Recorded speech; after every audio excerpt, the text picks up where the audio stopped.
Okay, so welcome everyone to our healthy cooking demo with my lovely friend Heather Pierce Giannoni. So I will pass you over to her in a moment, but I just wanted to introduce you all to her. So I've known Heather, I was trying to think about it, Heather, it must be about 5 years at least. Something like that. Yeah, close. Yeah. Yeah, so for quite a while, and I've just always loved Heather. I always feel really drawn to you, and just, yeah, I've always loved hanging out with you. And I just love your attitude to food as well. So that's why I just thought it'd be so lovely to get you on board.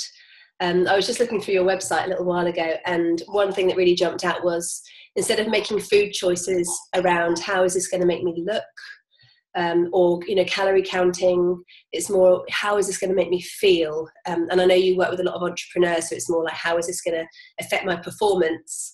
And we have people in business in this course as well, but people that aren't in business, or we've got mums, but it's really just like my performance in my body day to day, how is this going to affect that? And I love that, just making food choices around that. I was chatting with Lauren, who's actually on the live call now, last week, and we were chatting about, I love pasta, she was saying, and I love bread, but it just doesn't make me feel good. So it's just getting more of a relationship with that, isn't it? And it's not that we can't have these things, but yeah, it's just making a choice from that place.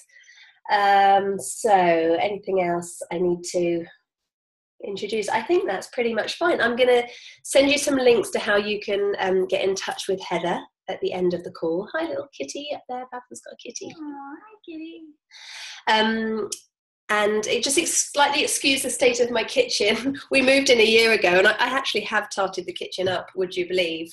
But it's but it needs a little bit of extra love. But I'll pass you over to Heather. Thanks, Heather. I think your kitchen looks great. Does it look okay? Anyway, hi everyone and everyone who's watching the recording. I'm really excited to share this with you today. I know that you've been learning a lot about the body, and especially during the digestive system week, you talked about just kind of what kinds of foods to nourish your digestive system.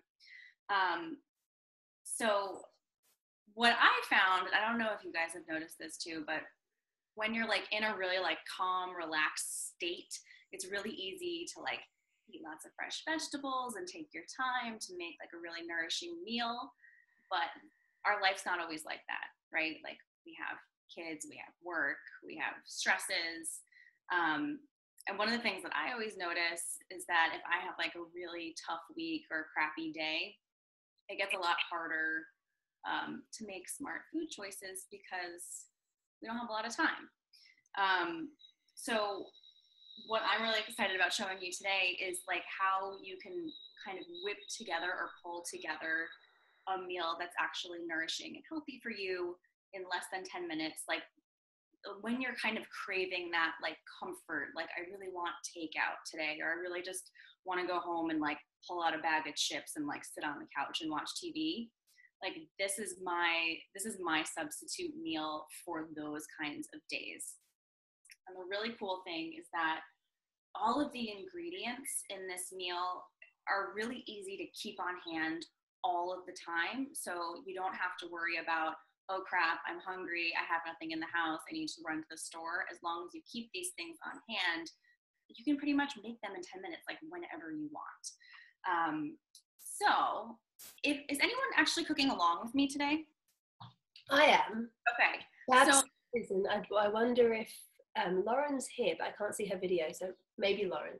So I would go ahead and start boiling some water, Rachel. Mm-hmm. That's probably like the part of this dish that takes the longest. We're going to be making these delicious soba noodles.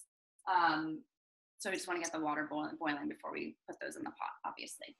And while Rachel is filling up her bowl of water, we're going to start off with our vegetables. So what we're going to be making is this really lovely soba noodle dish. So if you couldn't get your hands on soba noodles, or if you don't know what soba noodles are, they're kind of a Japanese inspired noodle made out of buckwheat, which is actually wheat-free or gluten-free grain.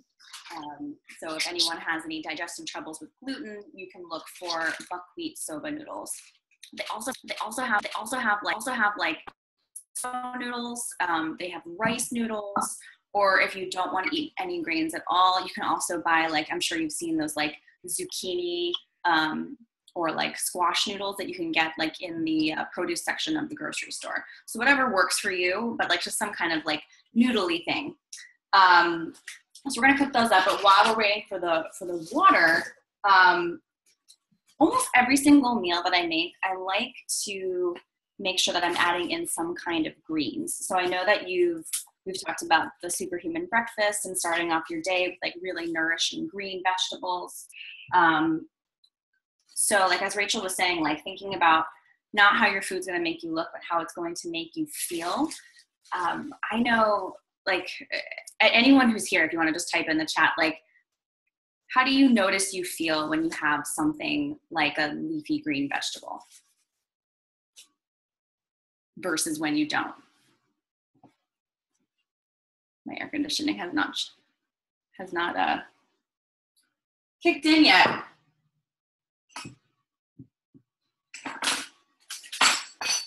So I feel like Love Greens always had them alive, energy.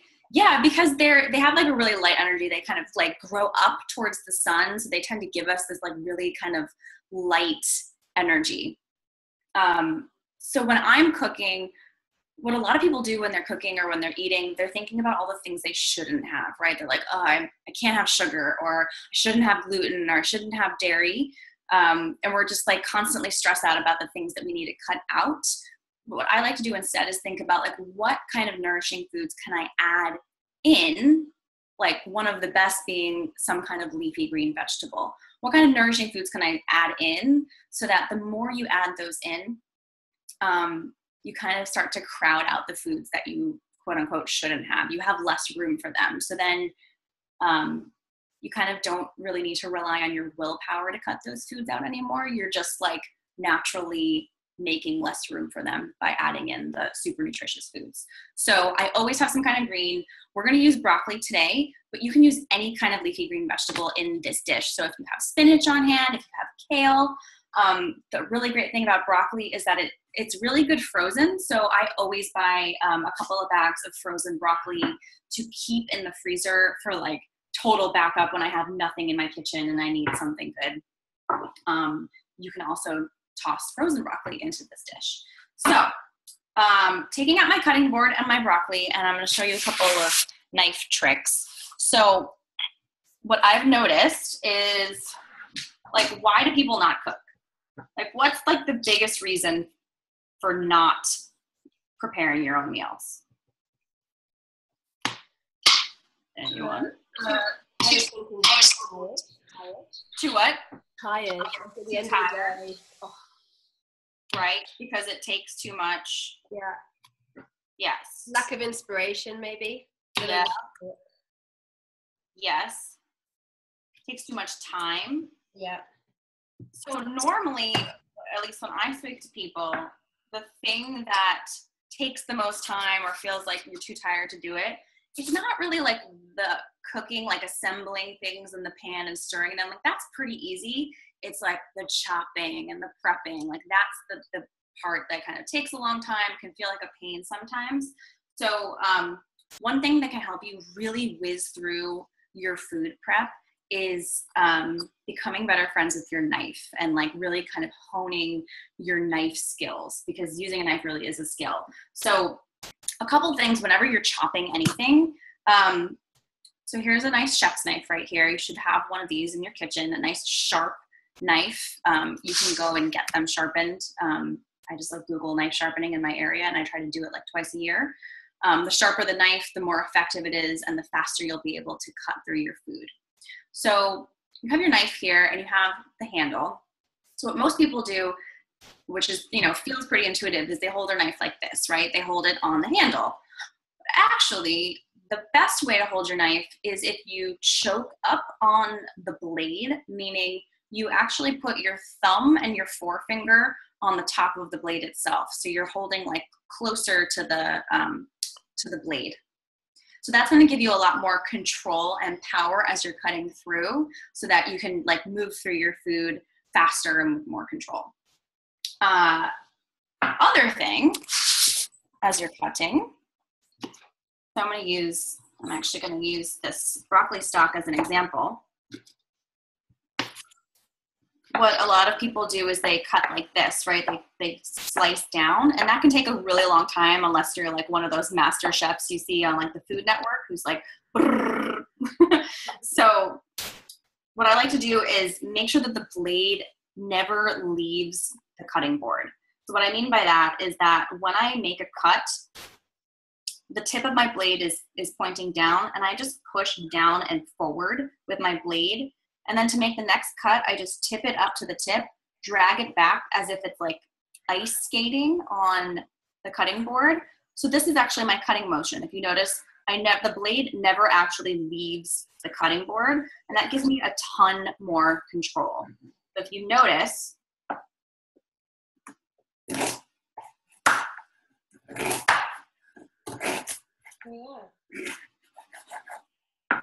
I feel so much more secure, and I can kind of get into a rhythm of cutting through that broccoli or cutting through the carrots. Sorry? Safer. So much safer. So much safer.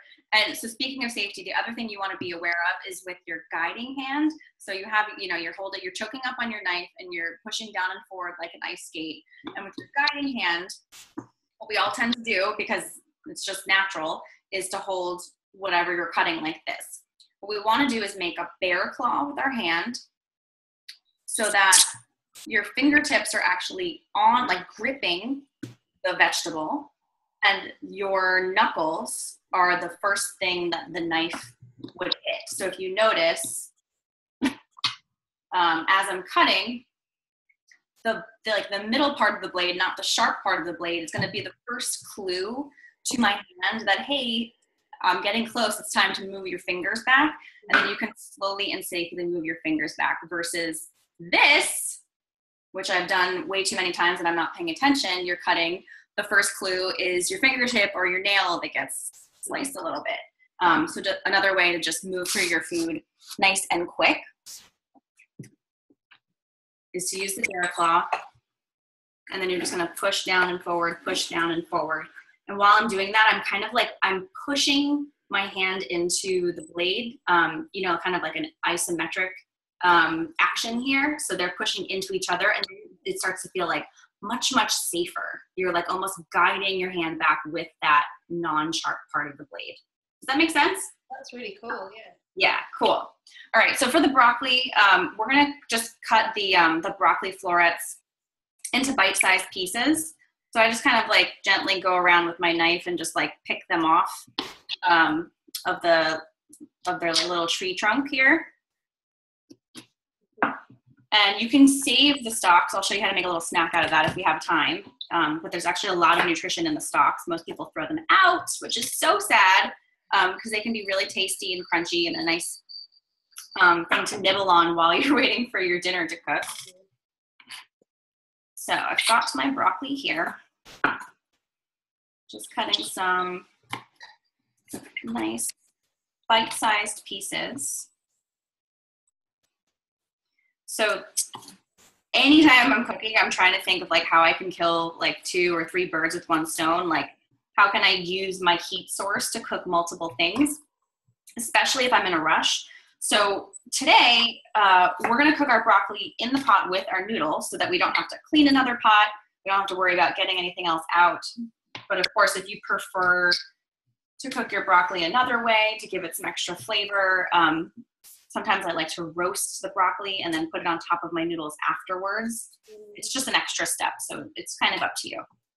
But this is like, I just want something quick that's good for me, the least amount of cleanup as possible. So into the pot, everything goes. All right, how you doing, Rach, with your broccoli? Yeah, I'm done. Okay, cool. I'm pretty close to being done too. So if you have like a little bowl handy, I like to keep a couple of mixing bowls next to me. One for scraps, That's another thing that wastes a lot of time in the kitchen, is going back and forth to the trash or the bin to throw everything out while you're prepping. It just takes, it just kind of keeps interrupting your flow. So if you keep a nice bowl, scraps bowl next to you to toss all your scraps, and then everything can get tossed into the trash when you're done at the end, it's way, way, way more efficient. Okay. So I've got my broccoli, I have my water is boiling. So I'm going to toss my, my noodles in. So it kind of depends on who you're cooking for. So this is 4 servings per container. I'm going to make a 2-serving thing of noodles. So I'm just using half of this package right here. And you'll notice the, if you did get the buckwheat noodles, they're kind of like speckledy brown. Mm-hmm. And they have like a really, so the buckwheat has like a really nice kind of like nutty, toasty flavor, which just kind of feels a little more satisfying to me than just like regular wheat noodles or rice noodles, but whatever works for you. So these are going in my boiling water.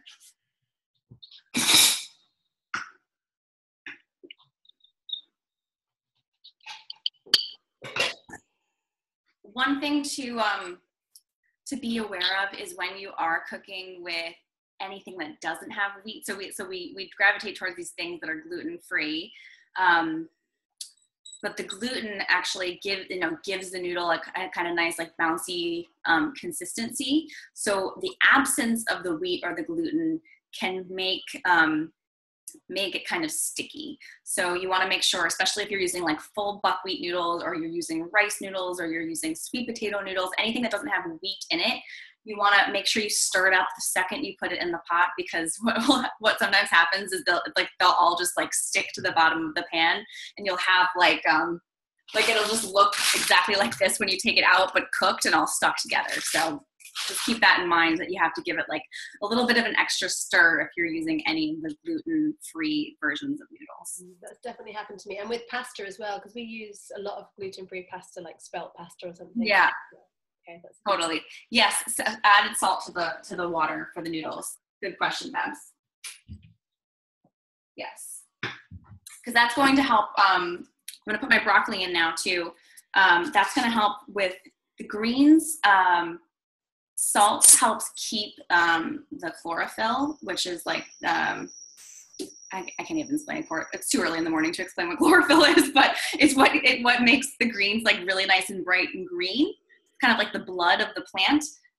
So putting salt in your food helps keep that in the food, so that like your greens stay nice and beautiful and vibrant green, versus that like brownish kind of gross green that tends to happen when you overcook vegetables. So make sure you have a good amount of salt, like a quarter of a teaspoon of salt in water. And I'm gonna add all my broccoli to the pot and set a timer for, let's say, probably 5 minutes. So I'm just thinking, Heather, this dish, yeah. My mum's coming over tonight. So if I made enough now, it would be fine to kind of have later on. It's so good cold. Okay. Yeah, I mean, if you could reheat it if you wanted to, like in a pot with a wee bit of water to just kind of steam and reheat it. But it's a great, like once you mix everything together with the sauce that we're about to make, yeah, it's a great like cold or like on the go, take to lunch for work kind of dish as well. That sounds cool. Cool.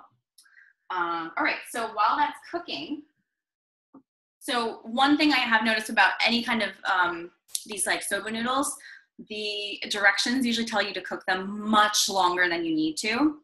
So I usually shave off like, if it says 15 minutes, I cook them for 10. If it says 8 minutes, I cook them for 5. Because we don't want to get them too mushy. We want them to be like still have like a little bit of a bite and texture to them, so we can check it when the timer goes off.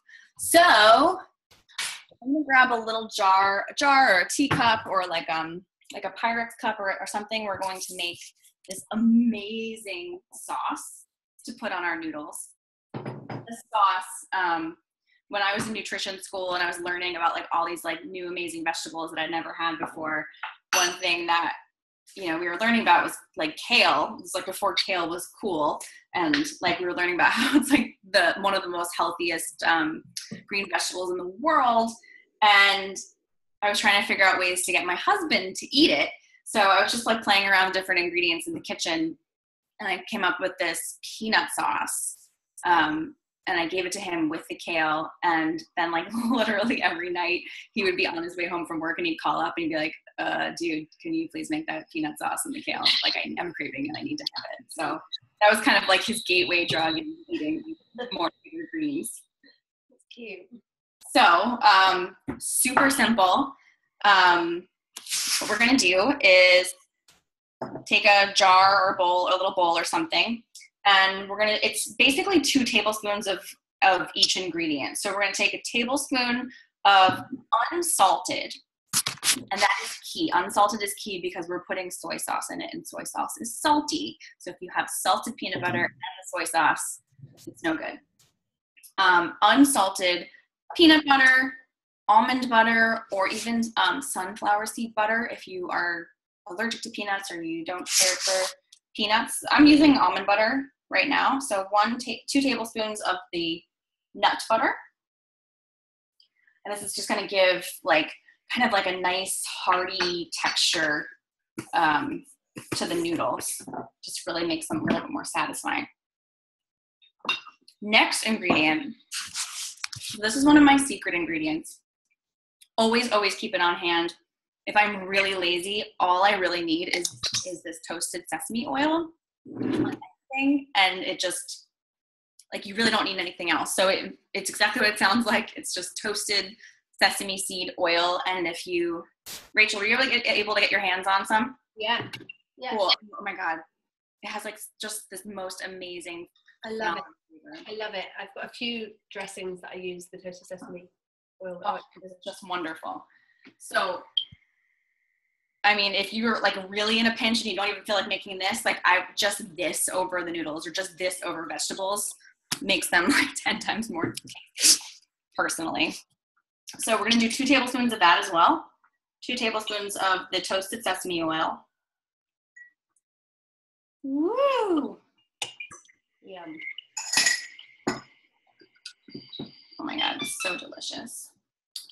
Okay, my noodles are almost done. And then we're going to take tamari. So tamari looks like a dessert spoon to you. It's probably like a teaspoon. I mean, it really just, as long as they're all equal parts. So it could be a tablespoon, it could be a teaspoon. As long as they're 2 to 2, like they're equal parts, then you're good. So tamari is naturally fermented soy sauce. And this one is wheat-free, gluten-free. But if you just have soy sauce, that's cool. If you don't like soy or if you're allergic to soy, you can get your hands on, it's called coconut aminos. Have you guys heard of that? I think I have some actually. Looks like this. Coconut aminos, it's like a soy-free soy sauce alternative made from coconut. And it's a little bit. I haven't seen that coconut. Cool. So 2 teaspoons? Yeah, 2 tablespoons. So we're using equal parts of everything. So whatever spoon you were using to measure the nut butter and the oil, use for the tamari as well. Or the soy sauce or whatever you're using. Okay, and then the last liquid ingredient is vinegar. So I use brown rice vinegar. Really, any vinegar will do. I mean, not like balsamic would be a little too sweet, but if you have apple cider vinegar or any kind of rice vinegar, or even like a wine vinegar would work here. This we want to use less. This is we just want to use like a wee bit to kind of cut through everything, because if you noticed, it's kind of a rich sauce. We're using nut butter, which is a little fatty. We're using oils and any kind of acid. So vinegar, or even if you don't have any vinegars, you can use lime juice or lemon juice. Some kind of acid will kind of help like brighten up the sauce and cut through that fatness and just give it like a little bit more of a zing. Fun fact, if you make like your own recipe and you taste it and something that's just kind of feels like something's missing, especially with fattier dishes, a lot of times it is the acid, like a vinegar or like a lemon juice or something. So I only used 1 tablespoon of that. So everything else is 2 parts. The vinegar is 1 part. Got that, Rach? I muted myself because I was coughing. I've got that. Okay, cool. I'm gonna check on my noodles because my, I'll bring you guys over here actually. Let's check on my noodles. Okay, so they're not too clumpy together, and the broccoli looks gorgeous. It's like still really bright green. So we're just definitely done, and my broccoli is still really green. It's still really green? Yeah. Good. So I'm just gonna try my noodle. I mean, I can already feel it. It seems like it's cooked. Yeah, as long as it doesn't look like there's any flour left on the inside, it should be cooked through. And it has like a really nice nutty flavor. So I'm gonna drain that in my colander in the sink, and then I shall return.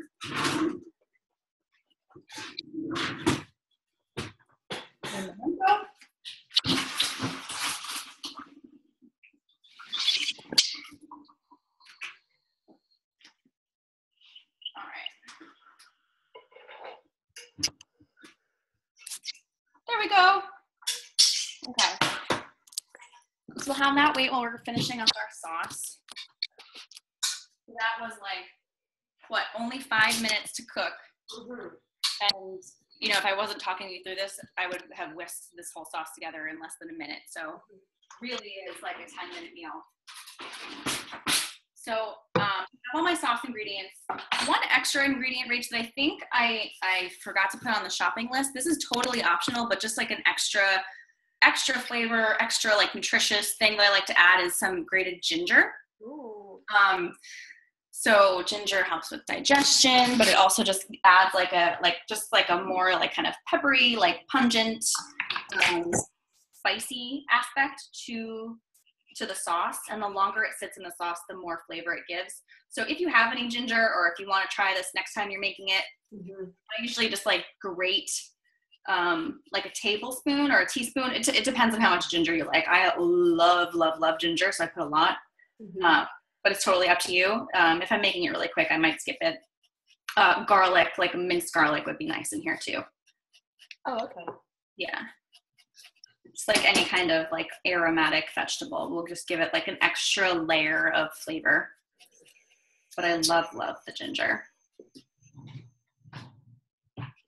And then you can save any leftovers for like a nice tea after dinner to help you digest.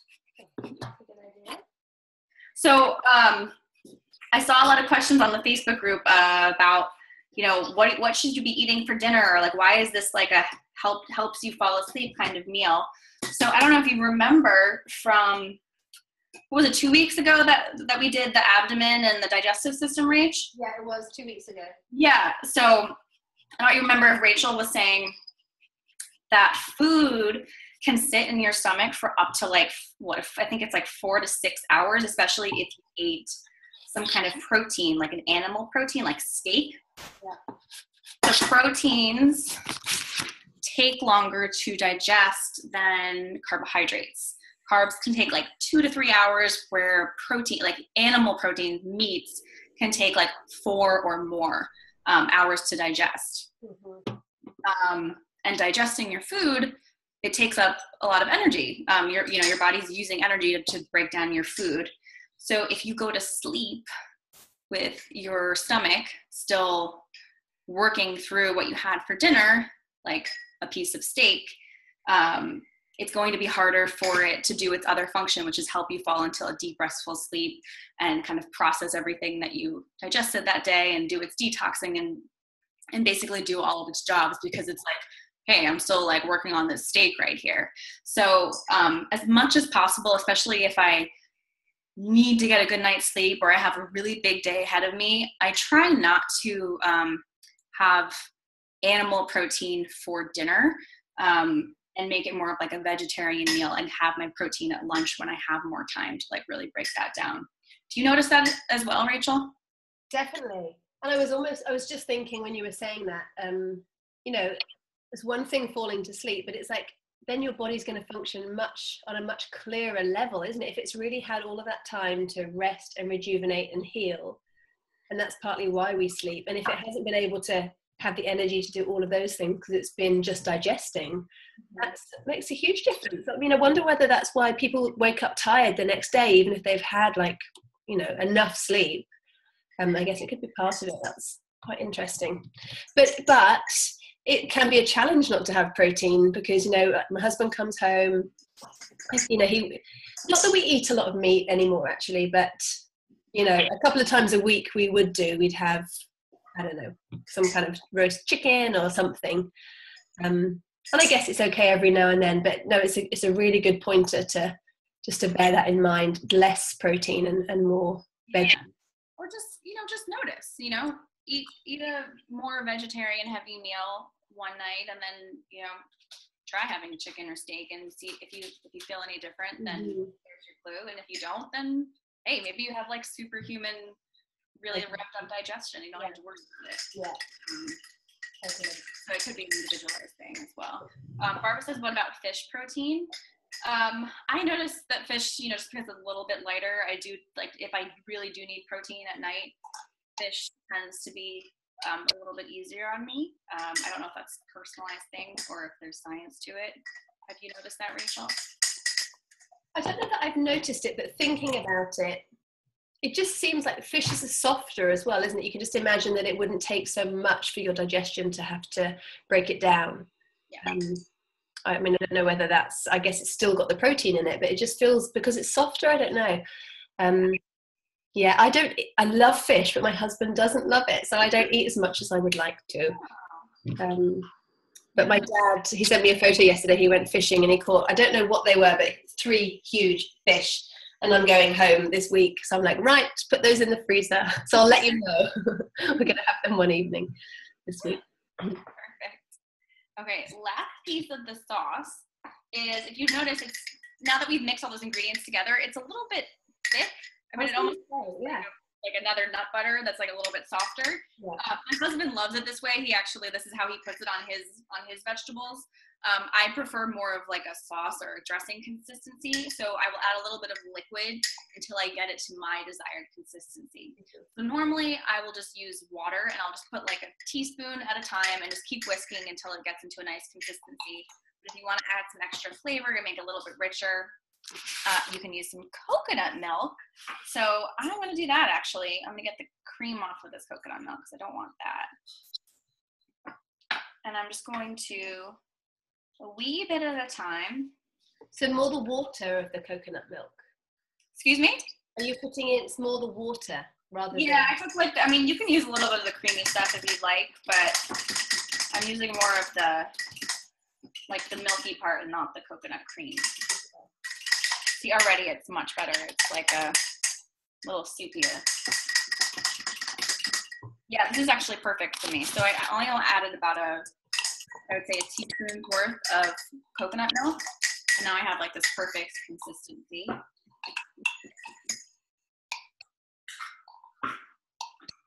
So I'm gonna add it to my noodles. There we go. So they're back in the pan. The noodles are back in the pan. Yes, you can put them in like a mixing bowl too, but I just like to save as many things that I need to wash as possible.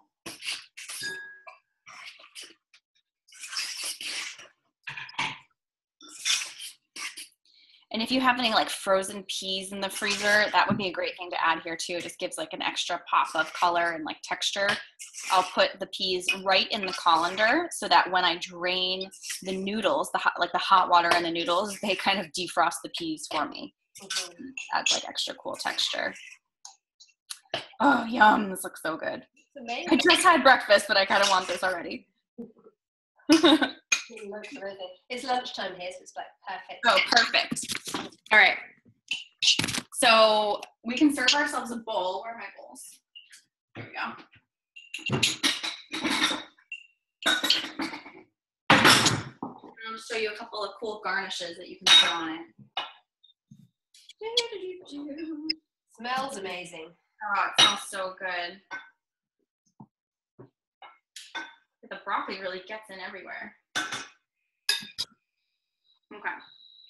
So, I mean, this is good enough. Like, it looks beautiful. It looks like really kind of satisfying. But if I have time, I like to take it just one step further. My dish, like make it look beautiful.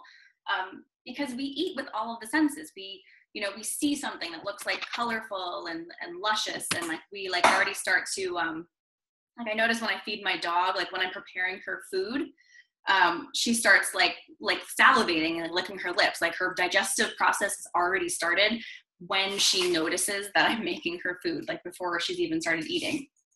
So making your food look beautiful can help with the digestive process. It also just kind of like signals to you, like you notice that something just like looks pretty, you kind of take your time with it, you slow down, you appreciate it more, you really take your time to like take it in, versus something that like maybe like a dish that's just like all brown or all white and you just kind of inhale it because why not? It doesn't look very special. So I like to add different types of textures and colors to my food just to give it like those extra elements. So I always keep carrots on hand because they're just so bright and colorful and orange, and they just look really cool on anything. You could cook the carrots with this as well, but I just love the look of like a raw carrot. I'm going to show you just another cool knife trick that you can do. And I'll do this whenever I'm making some kind of noodle. So I'm going to cut the ends off of the carrot. And then using your new knife skills with your choking up, we're going to cut the carrot on kind of like a diagonal so that we're going to get like long flat strips. So if you notice, I'm going to use my bear claw, and I'm going to cut really close to the side of the carrot.